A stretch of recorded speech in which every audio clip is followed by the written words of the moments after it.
السلام علیکم ساجد صاحب. وعلیکم السلام. ساجد صاحب، سائنس نے پچھلے 100 سال میں بہت ترقی کی ہے. پچھلے 100-200 سال میں مذہب کو کسی چیز پر بھی اعتراض نہیں ہوا، نہ دل کے سائنس پہ، نہ بیکٹیریا کے سائنس پہ. یہ ایوولوشن پہ کیوں ہم دینی لوگ اب تک الجھے ہوئے ہیں؟ اصل میں ہمیں اس پر بھی کوئی اعتراض نہ ہوتا اگر اس کو جو ایتھیسٹ ہیں یا مذہب کے بنیاد پہ بات کرنے والے لوگ ہیں اس کو وہ کریشن کے خلاف نہ لیتے. تو یعنی ایوولوشن کو اور بگ بینگ کی تھیوری کو انہوں نے خدا کے انکار کے لیے دلیل بنایا، تو اس وجہ سے اس کی مخالفت ہوئی. ادروائز ہمیں ایوولوشن سے کوئی لڑائی نہیں ہے، سائنس کی کسی چیز سے بھی لڑائی نہیں، اور خاص طور سے اسلام تو کبھی بھی ایسا نہیں رہا کہ اس نے سائنسی یا کسی دنیاوی علم کے اوپر اس طرح کی بات کی ہو. تو اگر سائنس اپنے دائرے میں رہے اور وہ ایوولوشن کے ذریعے سے اور بگ بینگ کی تھیوری کے ذریعے سے خدا کا انکار نہ کرے جو اس کے دائرے کی چیز نہیں ہے، تو اسلام کو کوئی مسئلہ نہیں ہے، کرتے رہیں. صحیح. تو جو قرآن مجید میں عام طور پہ آیات بتائی جاتی ہیں کہ آدم علیہ السلام کو مٹی سے بنایا گیا تھا اور ان کی طرح ہی ایک ان کا جوڑا بنایا گیا تھا، کچھ جگہوں پہ 3 سے، کچھ جگہوں تراب سے. میں چاہوں گا کہ آپ ذرا سورہ سجدہ کی آیات پر کامنٹ کریں جو آتی ہیں وَبَدَأَ خَلْقَ الْإِنسَانِ مِنْ طِينٍ ثُمَّ جَعَلَ نَسْلَهُ مِنْ صَلَالَةٍ مِّن مَّاءٍ مَّهِينٍ ثُمَّ سَوَّاهُ وَنَفَخَ فِيهِ مِن رُّوحِهِ. ان آیات کا کیا مطلب ہے، اور کیا آپ نے جیسے فرمایا کہ اسلام کو ارتقاء یا نظریہ ارتقاء سے کوئی مخالفت نہیں ہے، یہ آیات اس نظریے کے اندر فٹ ہو سکتی ہیں؟ ہمارے زمانے کے کچھ بڑے جید علماء نے ان کو فٹ کرنے کی کوشش کی ہے. کوشش نہیں کرنا چاہیے، ان کی انڈرسٹینڈنگ اس کی یہی ہے کہ وہ سمجھتے ہیں کہ اس میں بتایا یہ گیا ہے کہ اللہ تعالیٰ نے تمام مخلوقات کو مٹی سے بنایا، اور ایسے ہی انسان کے بارے میں ہوا، مٹی سے بنایا اور پھر ایوولوشن کے پروسیس سے وہ. لیکن کچھ لوگوں نے اس کو وہ والی ایوولوشن لیا ہے جو ڈارون کی ہے، اور کچھ لوگوں نے ڈارون کی ایوولوشن سے تھوڑا سا ڈفرینس رکھتے ہوئے یہ کیا ہے کہ نہیں، یہ صرف ہیومن جو اسپیشیز ہے ان کے اندر ایوولوشن بتا رہے ہیں قرآن مجید کہ ڈفرینٹ قسم کے انسان مٹی سے پیدا ہوئے، پھر آہستہ آہستہ ان کے اندر ایوولوشن ہوئی اور آدم و حوا یعنی ہوموسیپینز بن گئے. یہ ایک پوری تعبیر ہے جو اس میں سے لی گئی ہے. میرے خیال میں اگر قرآن مجید کے الفاظ تک محدود رہا جائے اور اس میں ہم باہر سے کوئی اثر نہ ڈالیں اس کے اوپر، تو یہ آیتیں ایوولوشن کی بات نہیں کرتی ہیں، نہ ڈارون کی تھیوری والی، نہ دوسری ہیومن اسپیشیز کے اندر جو ڈیولپمنٹ ہوئی وہ دونوں کے بارے میں بات نہیں کرتی. وہ آدم یا انسان کی تخلیق کے بارے میں جو قرآن مجید کا پرانا نقطہ نظر ہے ابراہیم علیہ السلام کے زمانے سے جو انبیاء نے بات کہی ہے اسی کو دوبارہ صحیح طریقے سے دہرایا گیا ہے. وہ یہ بات ہے کہ انسان کو، آدم کو مٹی سے بنایا گیا، ڈائریکٹ مٹی سے، اور اس کو کلمہ کن کہہ کر بنایا گیا کہ مٹی کو مثلا میرے پاس اگر یہ کلمہ کن والی صلاحیت ہو تو میں اس گلاس کو کہوں گا کہ جگ بن جاؤ، اور یہ ایک پروسیس کے ساتھ جگ میں تبدیل ہو جائے گا. ایسے ہی اللہ تعالیٰ نے مٹی کو کہا کہ تم آدم بن جاؤ، انسان بن جاؤ. تو مٹی نے کچھ اپنے اندر چینجز کی جس کو قرآن نے تفصیل سے بیان کیا ہے دوسرے مقامات پہ سورہ مومنون میں کہ مٹی سے ہم نے وہ لیونگ سیل بنایا، اس لیونگ سیل نے اسی طرح سے گروتھ کی جس طرح سے ووم کے اندر ہم کرتے ہیں، اور وہ مختلف سٹیجز سے ہوتا ہوا انسان بن گیا. یہ مٹی سے بنانے کا پروسیس پہلی بات یہ ہے. دوسری بات یہ ہے کہ پھر اب وہ مٹی سے بار بار مٹی سے نہیں بنایا جائے گا، بلکہ وہ اپنی اولاد خود پیدا کر سکے گا. ریپروڈکشن کا سسٹم اس کے اندر رکھ دیا. ٹھیک ہے، یہ پورا بات اس میں کہی گئی ہے سورہ سجدہ میں. قرآن مجید اسی کو مختلف جگہوں پر بھی مختلف اسٹائل سے بیان کرتا ہے. تو اب ہمارے ایوولوشن کے ساتھ اور قرآن مجید کا جو تصور ہے اس میں ایک ٹکراؤ ہے، صرف ایک ٹکراؤ ہے. ہاں، پہلے یونی سیلولر آرگنزم سے لے کر انسانوں سے پہلے جتنی مخلوق ہے، آدم سے پہلے ان کے اوپر قرآن مجید خاموش ہے. کوئی بات نہیں کرتا کہ وہ ایوولوشن سے بنی ہے، مٹی سے بنی ہے، کیسے بنی ہے. بس اتنی بات کہی ہے کل شیء حی، وہ پانی سے بنائی گئی ہے. ٹھیک ہے، تو وہ اوریجن بھی ہو سکتا ہے پانی سے، اور یعنی جب یہ جملہ بولا جاتا ہے کہ ہم نے ہر چیز کو پانی سے بنایا تو اس کے 2-3 مطلب ہو سکتے ہیں۔ ایک یہ کہ جہاں سے اوریجن ہوئی وہ کون سی جگہ تھی، دوسرا یہ کہ ان کا جو میجر پارٹ ہے ان کے جسم کے اندر وہ پانی ہے یا کیا ہے، اور تیسرا یہ بھی ہے کہ ریپروڈکشن کا جو پروسیس ہے وہ اس طرح سے چلتا ہے کہ وہ ایک سیڈ سا بنتا ہے پانی کے اندر، تو وہ پہلو بھی ہو سکتا ہے، ٹھیک ہے۔ تو یہ جو تینوں میننگ ہے اس میں اندر ہو سکتے ہیں، لیکن قرآن مجید نے یہ نہیں بتایا کہ ایوولوشن ہوئی ہے یا نہیں ہوئی ہے۔ آدم کے بارے میں خاص طور سے یہ مسئلہ ہے کہ ان کے بارے میں بتایا گیا ہے کہ ہم نے ان کو ڈائریکٹ مٹی سے بنایا ہے، تو اس وجہ سے آدم سے پہلے ایوولوشن قرآن سے نہیں ٹکراتی ہے۔ اگر کوئی بات ٹکراتی ہے تو وہ صرف اتنی کہ کسی دوسرے اسپیشیز سے انسان ایوالو ہوا ہے، یہ ٹکراتی ہے بس قرآن کی بات۔ اور ٹکرانے کے مقامات 2-3 ہیں۔ ایک یہ کہ اللہ تعالیٰ نے بتایا سورہ نساء میں، سورہ آل عمران میں، کہ آدم کی مثال، حضرت عیسیٰ کی مثال آدم جیسی ہے، اور ان کو بھی میں نے کلمہ کن سے بنایا، ان کو بھی کلمہ کن سے بنایا۔ تو اب حضرت عیسیٰ کی مثال آدم جیسی ہے، تو اس کا مطلب ہے کہ وہ ان کے باپ نہیں تھے حضرت عیسیٰ کے، تو ایسے ہی حضرت آدم کے نہ باپ تھے نہ ماں تھی۔ اور اگر ہم ایوولوشن مانیں تو باپ اور ماں کا انکار کرنا مشکل ہو جائے گا۔ ایک یہ ٹکراؤ ہے۔ دوسرا ٹکراؤ ہے سورہ نساء کی پہلی آیت میں، اس میں اللہ تعالیٰ نے یہ بتایا ہے کہ میں نے تمام انسانوں کو نفس واحدہ سے بنایا ہے۔ تو جب ایوولوشن اگر ہو رہی ہے اور ہم فرض کر لیجئے کہ ایپ سے ایوالو ہوئے ہیں، تو پھر ہمارے ماں باپ 2 ہو جائیں گے، وہ نفس واحدہ نہیں رہے گا، ٹھیک ہے۔ یہ دوسرا ٹکراؤ ہے جس کی وجہ سے ہمیں ایوولوشن کا، اور ایک یہی سورہ سجدہ کی آیت جو پہلے ہم نے ڈسکس کی کہ مٹی سے بنایا گیا، ہمارا سٹارٹ مٹی سے ہوا ہے۔ جو ترتیب بیان کی گئی ہے وہ یہ ہے کہ پہلے 3 سے بنایا گیا انسان کو، پھر اس کی نسل جاری کی سیکشل ریپروڈکشن سے۔ ایک رائے یہ بھی بتائی جاتی ہے کہ اصلاً یہ جو ترتیب بتائی گئی ہے یہاں پہ، کیونکہ سما بھی استعمال ہوا ہے، اس کا یہ مطلب ہے کہ لازم تھا، جیسے آپ نے کہا کہ آدم یا جو انسان تھا، کیونکہ یہاں بات خلق انسان کی ہو رہی ہے، انسان کی خلق مٹی سے ہی شروع ہوئی تھی، وہی جیسے آپ نے کہا زمین کے پیٹ میں، اور پھر وہ جو انسان کچھ پیدا ہوئے تھے زمین کی مٹی سے، ان کو یہ کیپیبلٹی دی گئی کہ وہ اپنی نسل اپنے پانی سے بڑھا سکیں۔ اور پھر بعد میں جو ثم سواہ، عام طور پہ کہا جاتا ہے کہ یہی ارتقاء کے وہ مراحل ہیں جو ہم آگے جا کے ان کی ایویڈنسز پہ بات کریں گے۔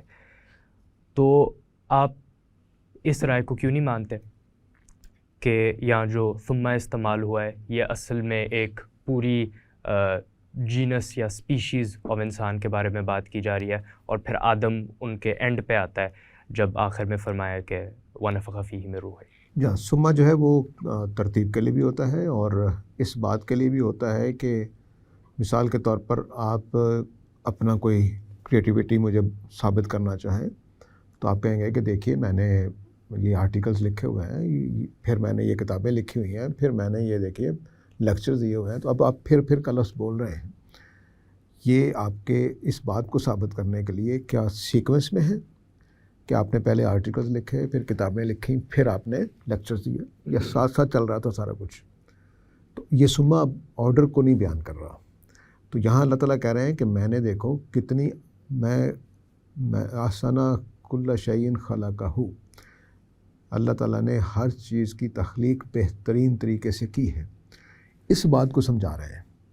تو اس میں یہ بتانا چاہ رہے ہیں کہ میں نے مٹی سے بنایا، ٹھیک ہے، اس میں کوئی یہ چیز بتانا پیش نظر نہیں ہے کہ کوئی ترتیب ہے، کوئی نہیں، بتا رہے میں نے مٹی سے بنایا۔ پھر دیکھو میں نے مٹی سے تو بنایا تھا، لیکن اس کو اس قابل کیا کہ یہ اپنی اولاد خود ریپروڈیوس کر سکتا ہے، تو میری تخلیق کی خوبی دیکھو۔ پھر بتایا کہ میں نے ادھورا نہیں چھوڑا، اس کو پورا مکمل کیا ہے۔ سوا کا مطلب مکمل کرنا ہوتا ہے، اس کا زیادہ تر استعمال اسی معنی میں ہوتا ہے۔ تو میں نے اس کو مکمل کیا، ادھورا نہیں چھوڑا، وہ جو میں نے پروسیس شروع کیا تھا، پروجیکٹ شروع کیا تھا، وہ مکمل کیا۔ یہی جملہ اللہ تعالیٰ نے بولا ہے فرشتوں کو کہ میں ایک بشر بنانے لگا ہوں، فَإِذَا سَوَّيْتُهُ فَقَعُوا لَهُ سَاجِدِينَ، تو جب میں اس کو مکمل کر لوں تسویہ کر لوں، ایوولوشن کر لوں، یہ مطلب ہے وہاں نہیں. تو پھر ٹھیک یہی یہاں مطلب ہے کہ میں اس کو مکمل کر دوں گا. یعنی جو میرے پروگرام میں ہے اس کی جو صلاحیتیں ہوں گی، اس کے جو قوتیں ہوں گی، جو اس کے پوٹینشلز ہوں گے، جو اس کی شکل صورت ہوگی، وہ مکمل کر لوں گا. میں نے مکمل کیا اس کو. جو میں چاہتا تھا وہ بنا دیا. دنیا کا کوئی انسان ایسا نہیں ہے کہ وہ اپنی تخلیق کے بعد کہے کہ ہاں جو میں چاہتا تھا بالکل 100% ویسا ہی ہو گیا. یہ انسان کے لیے ممکن نہیں. تو احسن کل شیء خلقہ میں جو بات تھی اس کے ہی 3 پہلو بتائے ہیں کہ میں نے کتنا اچھا تخلیق کار ہوں. مٹی سے ایک جیتی جاگتی چیز بنا دی ہے، ٹھیک ہے. پھر وہ اولاد پیدا کرنے والی بنا دی ہے. یہ بڑا عجیب بات ہے کہ ایک میں گلاس بناؤں اور یہ اپنے جیسے گلاس بنانا شروع کرتے ہیں، پیدا کرنا شروع کرتے ہیں. ممکن ہے، ٹھیک ہے. یہ اللہ تعالیٰ کہہ رہے ہیں. تیسری بات کہہ رہے ہیں کہ میں نے جیسا چاہتا تھا ویسے بنا دیا. اور پھر اگلی تو سٹیجز ہی نہیں ہے. وہ فرمایا کہ میں نے تمہیں عقل دی ہے، شعور دیا ہے تاکہ تم سمجھو. اس لیے ضمیریں چینج ہو گئی ہیں. وہاں ضمیریں اب انسان کے لیے نہیں آ رہی، جمع کی ضمیریں آ رہی ہیں. میں نے تمہیں عقل والا بنایا، سمجھدار بنایا تاکہ تم اس میری تخلیق کے تینوں پہلوؤں کو غور کرو اور میرا شکر ادا کرو. ٹھیک ہے، آپ کی بات بالکل واضح ہو گئی کہ جیسے کوئی بندہ ایک بڑا مزے کا گھر بنائے اور وہ کسی کو اپنا گھر دکھائے اور کہے کہ دیکھو میں نے کتنے مزے کا فرش بنایا، اور پھر چھت اور پھر ونڈوز اور پھر پردے اور پھر پتہ نہیں کیا کیا. یہ پھر ترتیب کے معنی میں نہیں ہے، اور یہ شاید ایک خاص زبان کا اسلوب ہے جو آپ کو نحوی کتابوں میں نہیں ملے گا. آپ کی جو رائے ہے وہ سامنے آ جاتی ہے کہ یہ لازم ہے کہ ایک ہی انسان مٹی سے ڈائریکٹلی بنا تھا اکارڈنگ ٹو دا قرآن، سورہ سجدہ اور سورہ مومنون کے مطابق.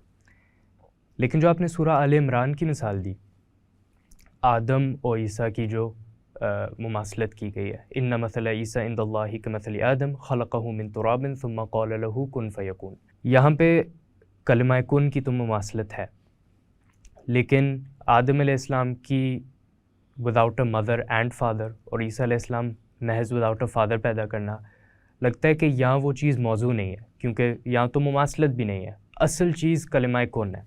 تو اس کو آپ کیسے لنک کر رہے ہیں ایوولوشن کے ساتھ؟ دیکھیے، حضرت عیسیٰ کی جو فادر کے بغیر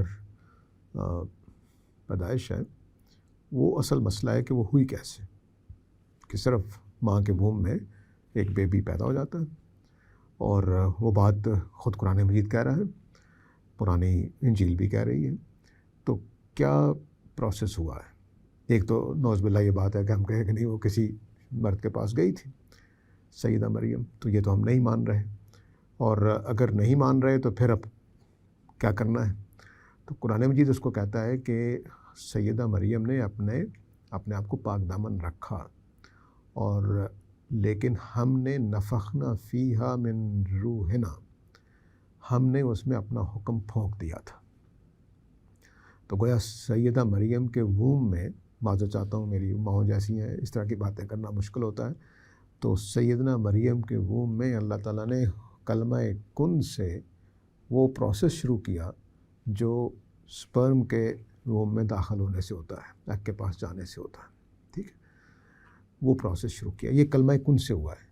ٹھیک یہی پروسیس حضرت آدم کے لیے مٹی میں ہوا ہے کہ کلمہ کن کہا گیا، اور وہ لیونگ سیل جس کو قرآن نے نطفہ بولا ہے وہ کریٹ ہو گیا ہے، جس نے پھر گرو کر کے آدم کی شکل اختیار کی ہے. فرق صرف اتنا ہے کہ آدم کے لیے مٹی کو کلمہ کن کہا ہے، اور ادھر سیدہ مریم کے جو ایگ تھا اس کو کہا گیا ہے. تو آپ اس کو ایک سیکنڈری انفرنس لے رہے ہیں، نہ کہ مین چیز. ٹھیک ہے. اور سورہ نساء میں جو نفس واحدہ کے بارے میں بات ہے، یا ایھا الناس اتقوا ربکم الذی خلقکم من نفس واحدہ وخلق منها زوجہا، آپ اس چیز کو ذرا اس کی تفصیل بتائیں کہ آپ اس کو کیسے ایوولوشن کے ساتھ جوڑ رہے ہیں، اس کا کیا مطلب ہے؟ کیا جیسے بائبل میں ہمیں ملتا ہے کہ ایو آدم کی پسلی سے پیدا ہوئی تھی، یا اس میں کیا معاملہ ہے؟ ان آیتوں کی تفسیر اپنے لحاظ سے، یہ قرآن کی تفسیر نہ سمجھیے. قرآن کی آیتوں کو میں اپلائی اگر کروں اپنی معلومات جو میرے پاس ہے تو وہ کیا بنے گا؟ وہ مجھے لگتا ہے کہ اللہ تعالیٰ نے مٹی کے اندر جب وہ پہلا نطفہ بنایا ہے کلمہ کن سے، کہ مٹی ایک لیونگ سیل میں اس کو کہہ لیجئے، یا آج کل کی زبان میں زائگوٹ کہہ لیجئے، جو گرو کر کے ہیومن بن سکتا ہے۔ تو اللہ تعالیٰ نے وہ سیل بنایا جو گرو کر کے آدم و حوا بن سکتا تھا، آدم یا حوا، ٹھیک ہے، وہ سیل بنا دیا کلمہ کن سے۔ اب وہ سیل جب گروتھ میں پہنچا ہے اپنا، آپ جانتے ہیں ڈاکٹر ہیں کہ سیل ڈیوائیڈ ہوتے ہیں 1 سے 2، 2 سے 4، 4 سے اس طرح، اور پھر وہ اپنے جو چیزیں بنانی ہوتی ہیں بنانا شروع کر دیتے ہیں۔ تو جب یہ پروسیس ہو رہا تھا آدم و حوا کا، جو یہ سیل تھا جب ہوا تو اس کو جدا کر دیا اللہ تعالیٰ نے۔ تو یہ دونوں ایک سیل سے 2 وجود بن گئے، ایک آدم کا سیل، ایک حوا کا سیل، ایک گرو کر کے آدم بن گیا، ایک گرو کر کے حوا بن گیا، ٹھیک ہے۔ اب یہ پسلی سے پیدا ہونے کا جو پرانا تصور تھا وہ بھی واضح ہوتا ہے۔ جب ہم سیل 2 جدا کرتے ہیں تو ایک دوسرے کے سائڈ سے جدا ہوتے ہیں، ٹھیک ہے۔ اس کو غالباً جب اللہ نے کہا ہوگا کہ میں نے اس کے پسلی سے پیدا کیا محاورتاً، تو سائڈ سے پیدا کرنے کے معنی میں، تو بعد میں لٹرل میننگ کی وجہ سے یہ تصور آ گیا کہ شاید وہ رب نکالی اور ایک پوری ایک سٹوری بن گئی۔ قرآن مجید میں آدم کی تخلیق میں پتلا بنانے کا تصور ہی نہیں ہے کہ مٹی کا ایک اسٹیچو بنایا اور اس میں پھونک ماری گئی، ایسا نہیں ہوا۔ قرآن مجید کہہ رہا ہے کہ میں نے مٹی کو پھونک ماری تو وہ نطفہ بنا ہے، سیل بنا ہے، لیونگ سیل بنا ہے۔ اس لیونگ سیل نے پھر آدم و حوا کی شکل اختیار کی۔ تو اب یہاں پر پہلا جو بھی سیل بنا اس کو ڈیوائیڈ کر کے 2 بنائے گئے، اس لیے پسلی سے پیدا ہونے کا کنسیپٹ بھی واضح ہو جاتا ہے، اور پھر نفس واحدہ سے پیدا ہونے کا بھی کنسیپٹ واضح ہو جاتا ہے کہ وہ جو پہلا سیل بنا ہے اسی سے آدم بنے ہیں، اسی سے حوا بنی۔ ایسا نہیں ہوا کہ وہ کوئی 2 پارٹیز الگ الگ ہیں۔ ایوولوشن کی ساری بات لے لیں، یا جن لوگوں نے سورہ سجدہ کی آیت سے ہیومن اسپیشیز کے اندر ایوولوشن مانی ہے، تو اس میں 2 پیرنٹس ماننے پڑتے ہیں آدم و حوا کے۔ آدم الگ سے پیدا ہو رہے ہیں، حوا الگ سے پیدا ہو رہی ہیں، اور 2 پیرنٹس ماننے پڑ رہے ہیں۔ قرآن مجید کی اس آیت سے خلاف ہو جاتا ہے۔ قرآن تو کہہ رہا ہے کہ وہ نفس واحدہ سے پیدا کیا میں نے، تو اس وجہ سے اس کو میں جوڑتا ہوں ایوولوشن کے ساتھ کہ تمام ایوولوشن تھیریز میں آدم علیہ السلام کے پیرنٹس دونوں ہونے چاہیے، اور اماں حوا کے بھی پیرنٹس دونوں ہونے چاہیے۔ جس گھر میں اماں حوا پیدا ہوئی ہیں ایوالو کر کے، جو بھی ہیں ادھر ایوالو کر کے آدم پیدا ہوئے ہیں، تو گویا 4 لوگوں سے ہیومن کی لائف اسپیشیز سٹارٹ ہو رہی ہے، جبکہ اللہ تعالیٰ کہہ رہے ہیں کہ نہیں، میں نے تمہیں نفس واحدہ سے پیدا کی۔ اب اس میں کچھ لوگوں نے ایک بڑی چھلانگ لگائی ہے، وہ کہتے ہیں کہ آدم سے پہلے چلے جائیں پہلے یونی سیلولر اینیمل تک، وہ تو سنگل یونی سیلولر تھا نا، وہ نفس واحدہ ہے، اور اس نفس واحدہ سے پھر ہم پیدا ہوئے ہیں۔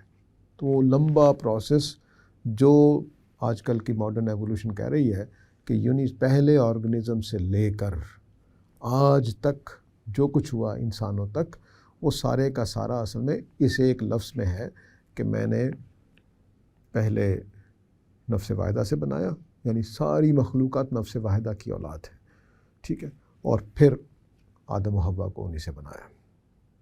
لیکن یہ الفاظ قبول نہیں کرتے کہ اللہ تعالیٰ یہ کہہ رہے ہیں کہ میں نے پہلے ایک وجود کو بنایا، پھر اسی سے اس کا جوڑا بنایا۔ اگر اسی بات کو لیں تو یا وہ پہلا ہائپوتھسائزڈ کہ کہتے ہیں یونیسیلولر آرگنزم ہو جو آل لائف آن ارتھ کا ابو الآباء ہے، یا آدم علیہ السلام کے 2 پیرنٹس مانے جائے اور ایو کے 2 پیرنٹس، تو ویسے تو یہ آربیٹری ہے۔ ہم زبان میں کہہ سکتے ہیں کہ میں نے کہ کہتے ہیں یہ سارے جو گلاس پڑے ہوئے ہیں ٹیبل پہ، ان کو ایک گلاس سے بنایا تھا، لیکن ہو سکتا ہے کہ وہ پہلے کوئی اور گلاس ہو اور وہ کوئی اور گلاس ہو۔ مثال کے طور پہ، مثال اچھا نہیں ہے، لیکن جہاں پہ بھی میں کٹ آف کروں وہ میرا اختیار ہے کہ میں کہاں کلام کو لے کے جانا چاہتا ہوں۔ مثلاً قرآن مجید میں ظاہر سی بات ہے ایوولوشن بتانا مقصود نہیں تھا، کوئی سائنسی چیز بتانی مقصود نہیں تھی۔ اصل بات وہ تھی جو سورہ حجرات میں ہوئی ہے کہ یا ایھا الناس انا خلقناکم من ذکر و انثی وجعلناکم شعوبا وقبائل لتعارفوا ان اکرمکم عند اللہ اتقاکم۔ جو بات کہی جا رہی ہے، جو کیا کہنا چاہیے، آئرونکلی ایوولوشن والے بھی کہتے ہیں کہ اصل میں سارے انسان ہمارے لیے اور ساری زندگی ایوولوشن والوں کے لیے ایک ہی خاندان ہے. اس لیے ان چیزوں میں مت پڑو کہ ایک دوسروں کو اچھا یا برا کو، کہ اگر وہ کالے ہیں گورے ہیں. تم سب ایک ہی سے ہو. جیسے رسول اللہ نے کہا تھا، اگر ان سے روایت صحیح ہے، کہ کلکم من آدم و آدم من تراب. بات اصل میں یہ مدعا ہے اس کا. تو اس میں کیوں ہم نہیں کہہ سکتے کہ اصل میں قرآن مجید بس ایک مورل میسج دے رہا ہے. وہ چاہتا ہے کہ ہم ایک دوسرے کے ساتھ اچھے کر کے رہیں، ہم ایک دوسرے کو مارے مت، ہم ایک دوسرے کو بھائیوں کی طرح سمجھے، بھائیوں اور بہنوں کی طرح. اور اس کے لیے جو اسلوب خدا نے اختیار کیا وہ یہ تھا کہ ہمیں بتائیں کہ ہم سب ایک ہی باپ کی اولاد ہیں. اور جیسے رسول اللہ نے بتایا اور قرآن میں بھی ہے کہ اصل میں وہ باپ بھی مٹی سے تھا. تو تم اپنے آپ کو کوئی بڑی چیز نہ سمجھو. پہلے وہ مٹی سے بنا تھا اور مٹی بڑی حقیر چیز، اور اس کے بعد قرآن مجید میں ماء مہین جیسے الفاظ آتے ہیں. تو اصل میں قرآن مجید کا مقصد نہ ایولوشن تھا، نہ کچھ اور تھا. وہ بس یہ ایک مورل میسج تھا. اب اس مورل میسج کے تحت ہم کہہ رہے ہیں کہ اچھا یہ نفس واحدہ جو تھی، یہ کہ کہتے ہیں ایک سیل تھا، اس سے دوسرا سیل نکلا، یا ہم انفرنس کر رہے ہیں. لیکن اصل میں بات ہی نہیں تھی. بات سادہ سی تھی کہ تم سارے انسان، کم از کم جو سب سے کہ کہتے ہیں اگر ہم لوئسٹ لیول آف اسمپشنز لینے کی کوشش کریں، تم سارے انسان ایک آدم و حوا کی اولاد ہو.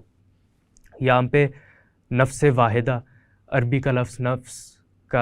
کا جو لفظ نفس ہے اس کا مطلب بھی شخص ہی ہے. یعنی ایک شخص تھا، اس ایک شخص کی طرح یا اس سے، جیسے بھی آپ ترجمہ کرنا چاہیں، تفسیر کرنا چاہیں، اس کی بیوی تھی اور اس سے سارے انسان پیدا ہوئے. اس سے پیچھے جو ہوا اصل میں وہ اس نفس کی، کیا ہمیں پتہ کہ وہی نفس مٹی سے پیدا ہوئی تھی، یا خدا نے اختصاص کے طور پہ ہمیں بتا دیا کہ اس جیسے بھی وہ پیدا ہوئی تھی وہ مٹی سے شروع ہوا تھا، یا وہ اس کے والدین تھے یا وہ خود ہی تھا.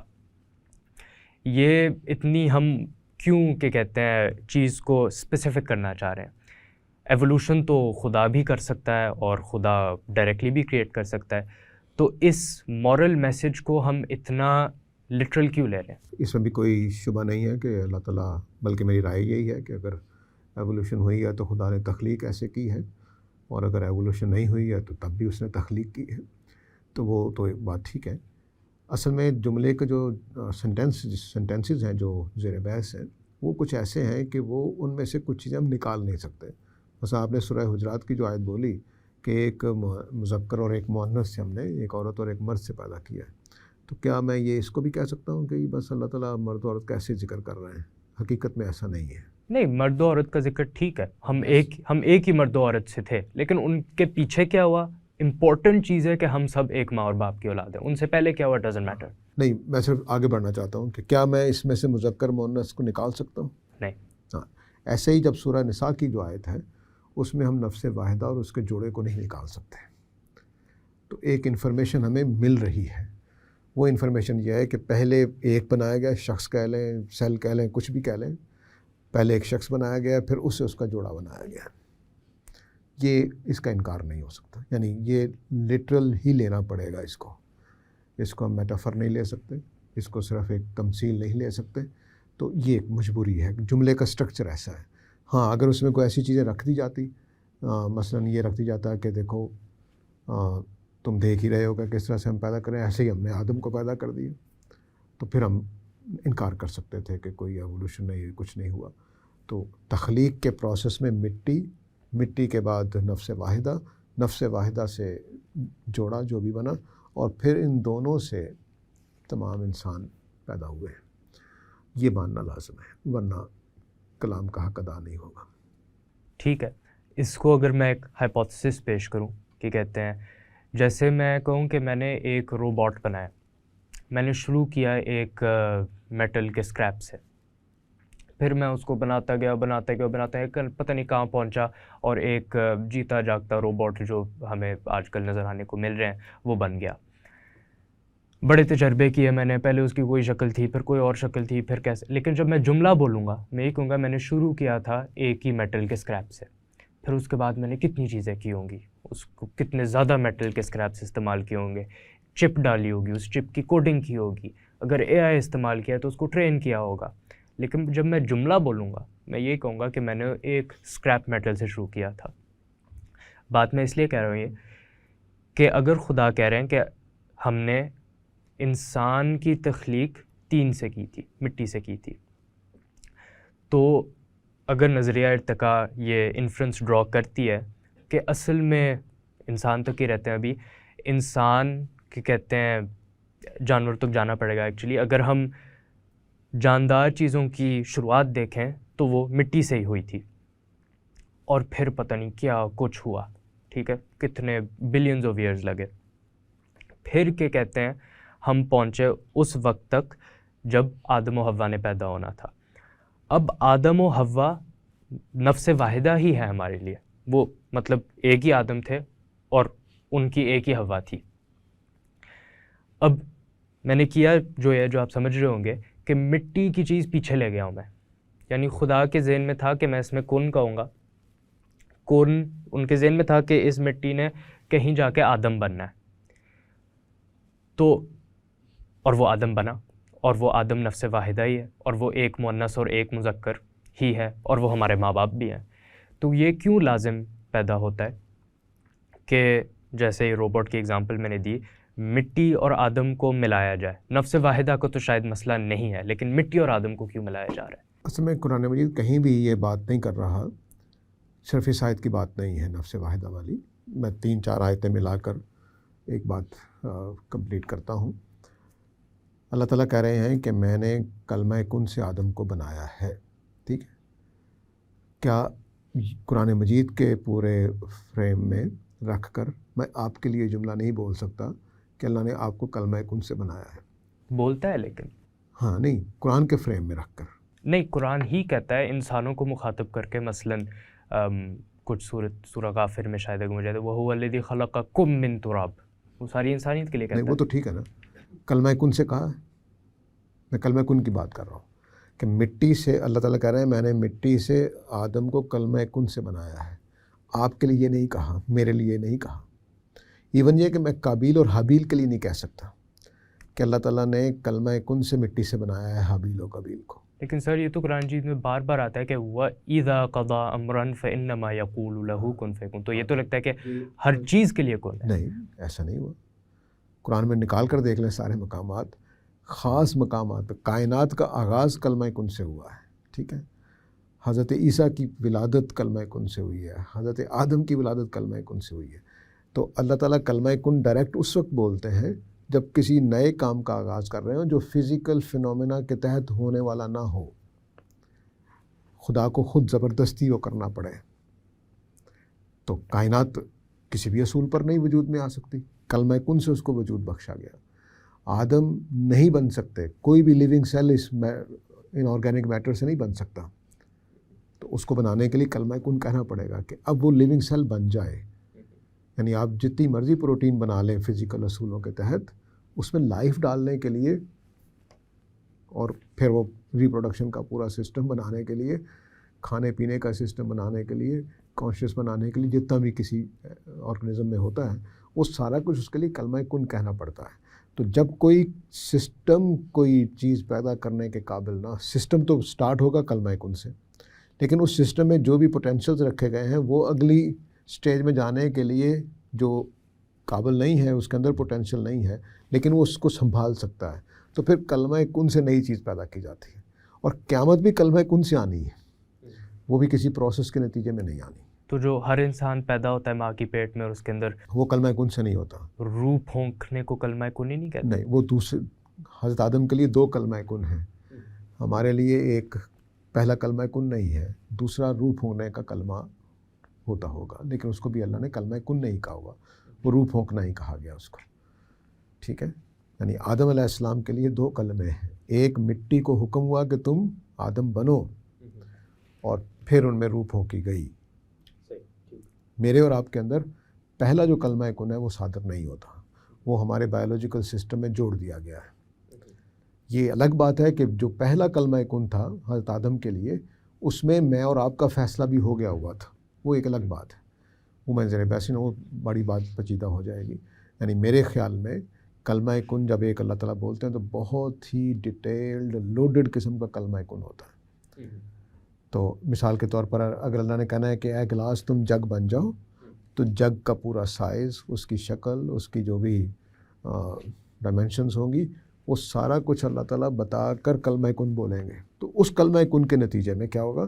ایک چیز وجود میں آ جائے گی. اب وہ جو بھی اس کے اندر پیدا ہونا ہے، جو اگر فرض کر لیے اللہ نے کہا کہ جگ کی اولاد ہوگی، اولاد کے بارے میں بتا دیے گا کہ اس کے 1 کروڑ جگ پیدا ہو جائیں گے. بس کب کب ہوں گے، کس ٹائم پہ ہوں گے، کس کس جگہ پہ ہوں گے، وہ سب بتا دیا جائے گا. تو اس طرح سے کلمہ کن ہوتا ہے. تو پہلا کلمہ کن نے کائنات بنا دی، دوسرے کلمہ کن نے آدم کو بنایا یا لائف کو بنایا گیا. اس کا اللہ نے ذکر نہیں کیا، اس لیے میں اس کا ذکر نہیں کر رہا، آدم کا ذکر کیا ہے. تو کلمہ کن نے آدم کو بنایا. اس کلمہ کن میں اور آپ شامل تھے جو آدم کے لیے بولا گیا. تمام قیامت تک جو لوگ پیدا ہونے ہیں وہ سارے اس کلمہ کن میں شامل تھے. اب اس میں ایک بایولوجیکل سسٹم جو بنا حضرت آدم کے بعد، وہ یہ تھا کہ مرد اور عورت سے اولاد پیدا ہوتی ہے. حضرت عیسیٰ کو اب اللہ نے اس بایولوجیکل سسٹم سے ہٹ کے پیدا کرنا ہے، پھر کلمہ کن آئے گا. یہ ہے طریقہ. اس لیے یہ جو بات کہہ رہے ہیں اللہ تعالیٰ کہ میں نے آدم کو کلمہ کن سے پیدا کیا، یہ اس بات کی نفی کرتا ہے کہ وہ بایولوجیکل سسٹم سے پیدا نہیں ہوئے. اور فرض کر لیجئے کہ مٹی سے بنانے کا مطلب اولا میں لے لوں، تب بھی ایپ یا چمپینزیز کے خاندان میں کلمہ کن ہوا کہ اب تمہارے گھر میں آدم پیدا ہوں گے اور حوا پیدا ہوگی، چمپینزی یا ایپ پیدا نہیں ہوگا. یہ ماننا پڑے گا. لیکن پھر پیچھے مٹی کا مسئلہ خراب ہو جائے گا. وہ آیت انکار کرنا پڑے گا کہ ہم نے مٹی کو کہا، مٹی قرآن تفصیل کرتا ہے کہ میں نے مٹی سے ایسنس نکالا، یعنی کچھ کیمیکلز نکالے، اس کو میں نے حکم دیا کہ وہ نطفہ بن جائے. قرآن پوری ڈیٹیل کر رہا ہے کہ مٹی کے ایسنس کو حکم ہوا کہ وہ نطفہ بنے، پھر اس نطفے کو حکم ہوا کہ وہ مضغہ بنے، علقہ بنے، اور یہ بنے اور وہ بنے. آپ کہہ رہے ہیں کہ اس کو بالکل مجازی طور پہ نہیں لینا چاہیے، لے نہیں سکتے اس کو، لیکن اس کے مقصد کو پیچھے رکھ کے، مطلب سامنے رکھ کے یہ بھی آتا ہے ایک صورت میں کہ یا ابلیس ما منعک ان تسجد الی الذی خلقت بیدی، اور من تراب، اور یہ ساری جو کہتے ہیں امیجری ایک مورل میسج کے تحت. یہ کیوں کہ کہتے ہیں ہم اتنے اسٹرانگلی کہہ رہے ہیں کہ نہیں، اس کو